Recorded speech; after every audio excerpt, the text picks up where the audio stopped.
Habiendo hablado sobre las fuentes de la historia, como aquellos documentos a los que recurren los historiadores y las historiadores para pensar un periodo preciso de tiempo, estos documentos que fueron producidos, escritos o dibujados con intención o sin intención de perdurar en el tiempo y convertirse en fuentes, por un lado, habiendo hablado de esto, y habiendo hablado también sobre las cuestiones generales sobre la estandarización, la idea ahora es entrar en una serie de documentos que podemos catalogar como fuentes para la historia. Es decir, no vamos a mirar libros de historia de la arquitectura, sino que vamos a mirar una serie de libros que se escribieron en un momento específico, sin intención quizás de pasar a formar parte de la historia de la arquitectura con mayúsculas, sino que tenían un objetivo más concreto y contemporáneo a la escritura.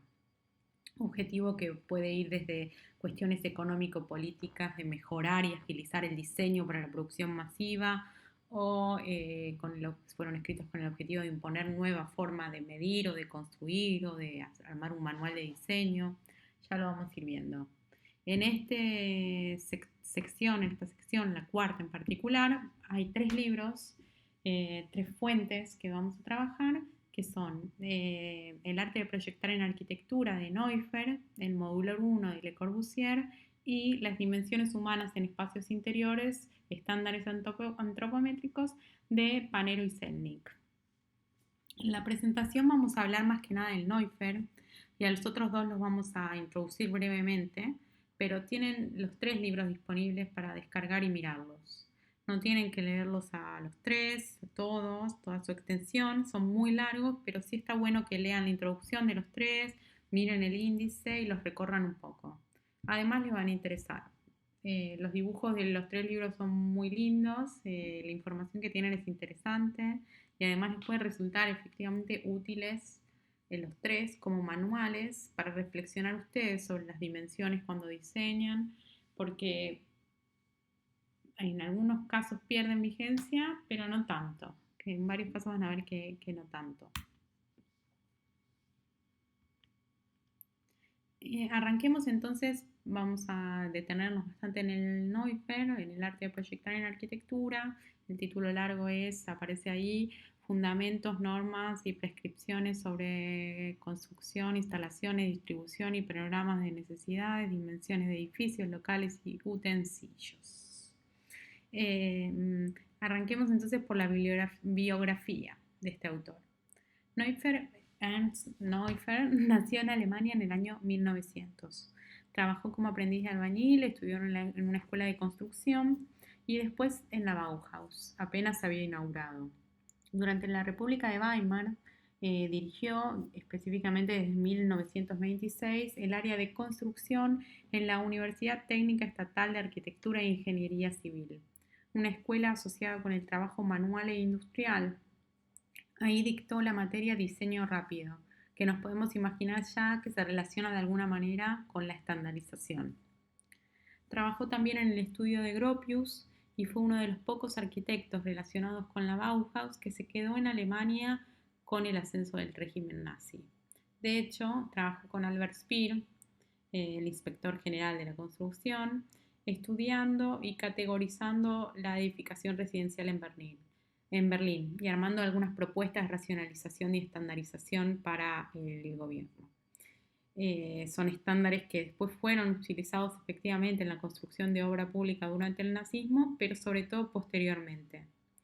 Neuffer estuvo a cargo también de proyectos de reconstrucción urbana de ciudades alemanas durante la guerra.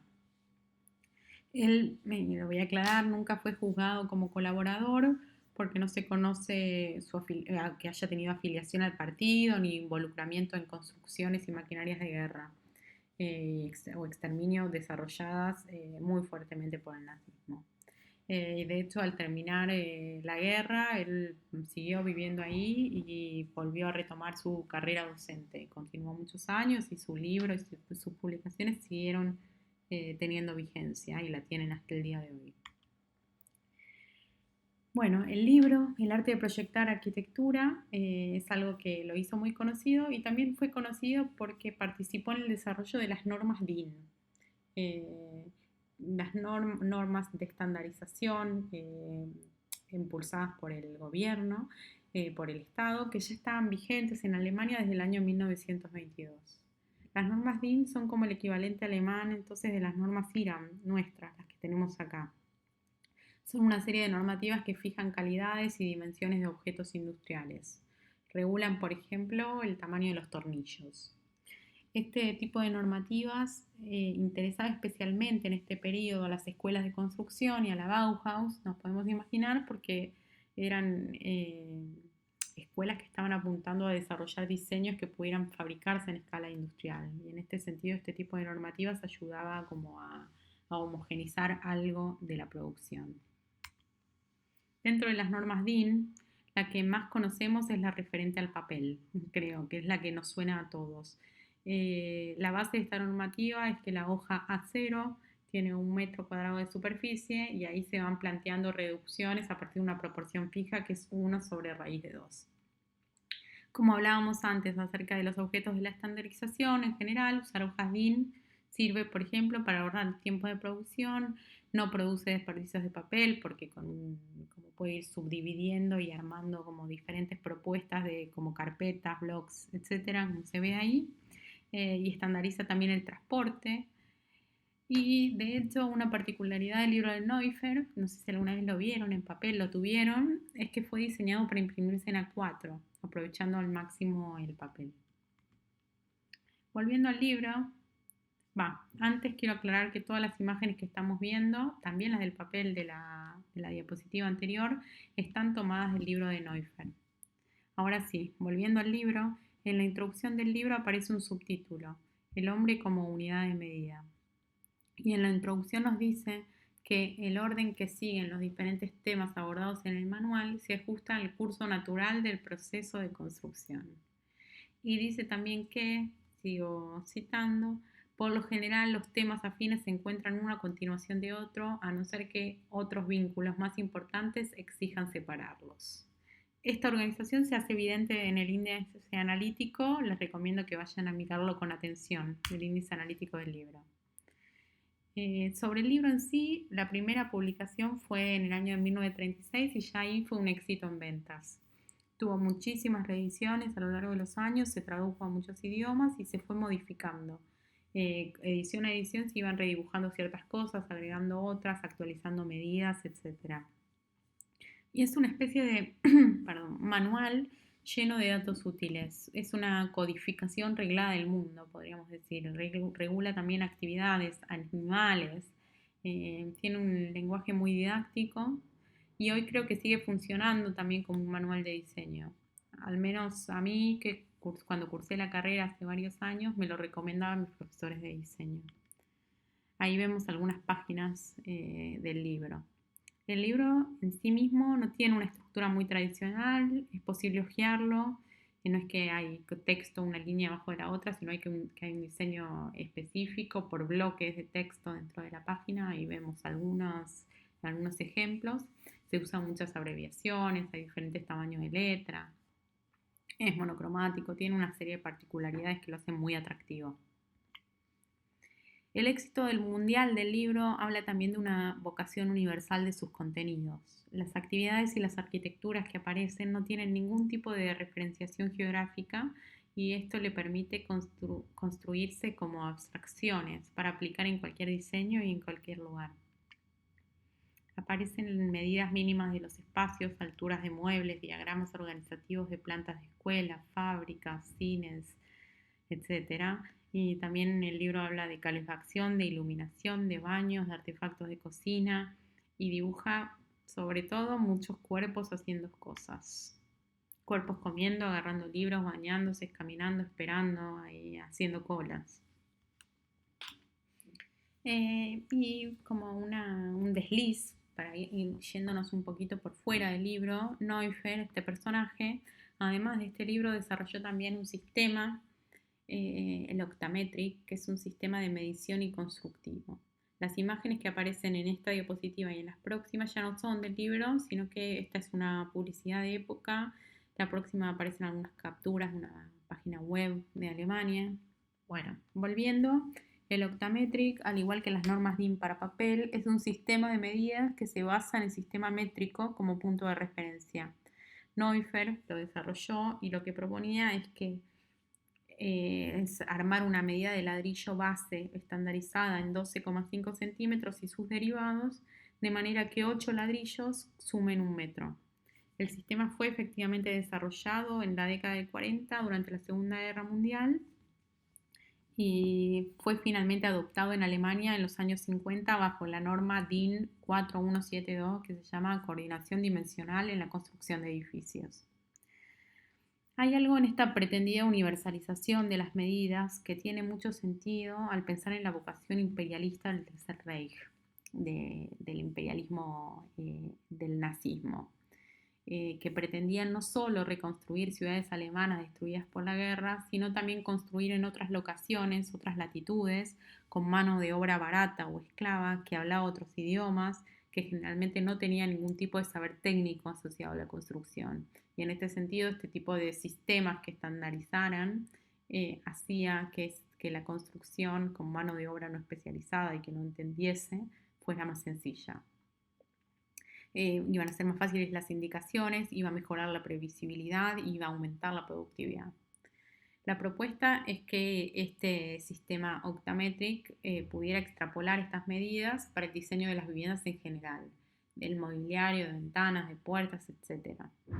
En el sentido como que los ladrillos armarían una especie de grilla, ¿no?, de la vivienda. Algo que igual, entre paréntesis, aclaro, es que está bueno no asociarlo solamente al nazismo, esto, porque es algo que está pasando en toda Europa, que se están adoptando este tipo de normalizaciones. También va a adoptarlas un poco después América. Aunque sí es verdad que en Alemania tuvieron especial pregnancia, pero por ejemplo estas normas DIN en relación a los ladrillos y al sistema que propuso Neuffer, las medidas de Neuffer, se adoptaron y son 1950.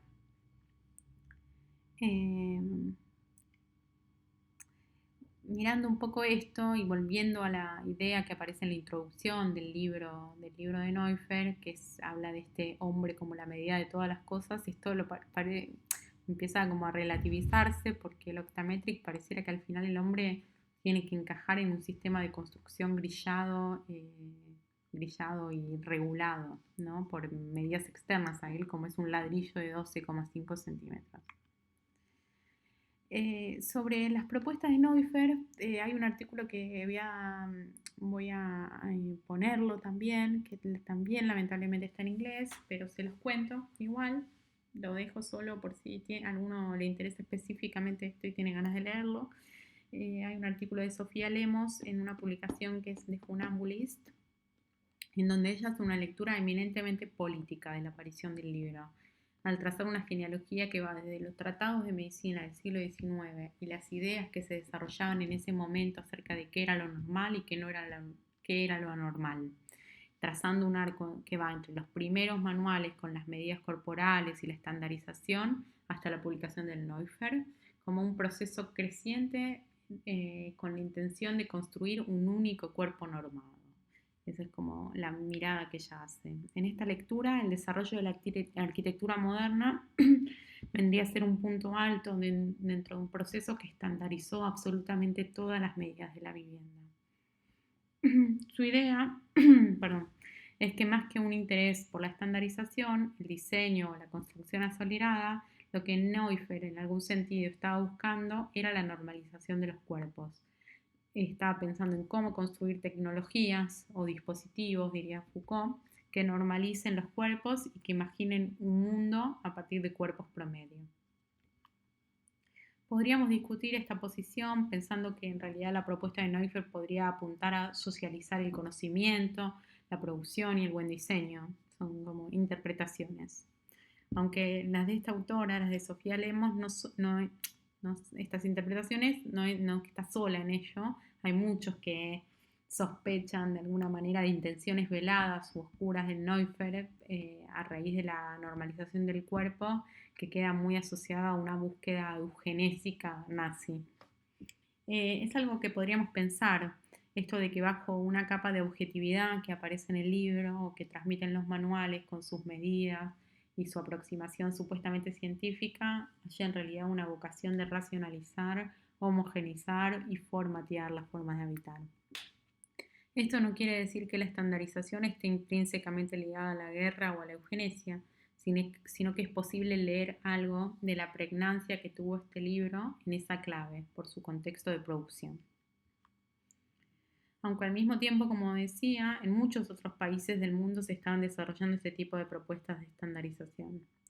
Y acá es otra digresión, porque les quería mostrar esto, porque sin ir más lejos, en un contexto más propio, unas décadas más tarde, esto que les estoy mostrando es un articulito del 61, la CEPAL, la Comisión Económica para América Latina, un organismo dependiente de la ONU, creado en 1947, apuntaba a una mayor intervención estatal para promover el desarrollo económico, industrial, para mejorar la calidad de vida de la región, etcétera, y presentó en este marco un trabajo que abogaba por la estandarización y modulación de la vivienda, con una propuesta específica. Dentro de este documento, que también se lo pueden encontrar en las carpetas por si alguno lo quiere leer, dentro de este documento aparece un mapa, que acá no creo que puedan ver mucho, pero en el documento se ve mejor, en el que aparecen algunas fechas en el que muestra cuándo los diferentes países establecieron normas de coordinación modular, desde Francia en 1942 hasta Suecia en 1959. Esto para mostrarles que era una tendencia mundial y no era algo que solo sucedió en Alemania, ni bajo el impulso del nacionalsocialismo, ni bajo el impulso de Neufer. Acá hay otras imágenes de ese mismo documento de la CEPAL. Y pasemos ahora al segundo libro de esta trilogía sobre el cuerpo, que es el modulor. ¿Qué es el modulor? Es un sistema de medidas basado en las proporciones humanas que Le Corbusier presentó en un libro de 1948 y que ratificó con algunas modificaciones en 1953. Y que además es un sistema que él mismo usó para diseñar. Les voy a dejar un documento en el que aparecen unos links a algunos videos de YouTube en el que explican un poco más sobre el modulor. En este sistema, en el libro que tienen también, el modulor 1, Le Corbusier propone que a partir de diferentes medidas asociadas con el cuerpo humano se diseñen los objetos arquitectónicos. Él busca como crear un nuevo sistema de medida, para decirlo muy rápido, que supere tanto el sistema anglosajón del pie y la pulgada y el métrico decimal.